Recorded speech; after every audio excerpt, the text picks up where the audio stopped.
আপনি কি জানেন, ট্রাফিক সিগন্যালের হলুদ আলো জ্বললে আসলে আপনার কি করা উচিত? লাল আলো জ্বললে থামতে হবে, আর সবুজ আলো জ্বললে যেতে হবে, এটা আমরা সবাই জানি।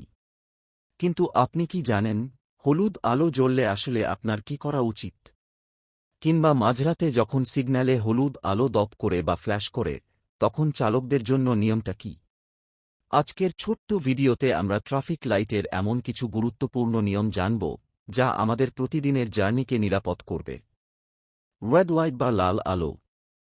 লাল আলো বা রেড লাইট শুধু থামা নয়, আরও কিছু জানার আছে।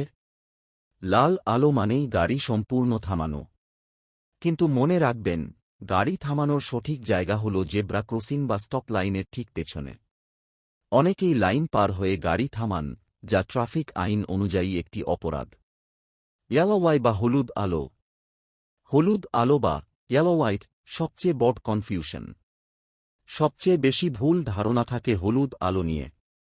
হলুদ আলো মানে কিন্তু গাড়ির স্পিড বাড়িয়ে পার হয়ে যাওয়া নয়। এর আসল অর্থ হল, লাল আলোর জন্য প্রস্তুত হন। আপনি যদি সিগন্যালের একদম কাছে চলে আসেন এবং ব্রেক কষলে পেছনের গাড়ি ধাক্কা দেওয়ার ঝুঁকি থাকে, কেবল তখনই সাবধানে পার হবেন। আর দূরে থাকলে অবশ্যই গাড়ি থামানোর প্রস্তুতি নেবেন। গ্রিন লাইট বা সবুজ আলো। সবুজ আলো বা গ্রিন লাইট অন্ধের মতো চলা নয়। সবুজ আলো মানে রাস্তা আপনার, আপনি যেতে পারেন। তবে চোখ বন্ধ করে নয়।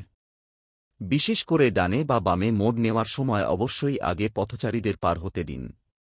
উপসংহার: একটি ছোট্ট নিয়ম মেনে চলা যেমন আপনার জীবন বাঁচাতে পারে, তেমনি সড়কের শৃঙ্খলাও বজায় রাখে। রাস্তায় আইন মানা কোনো বীরত্বের বিষয় নয়, এটি নাগরিক দায়িত্ব।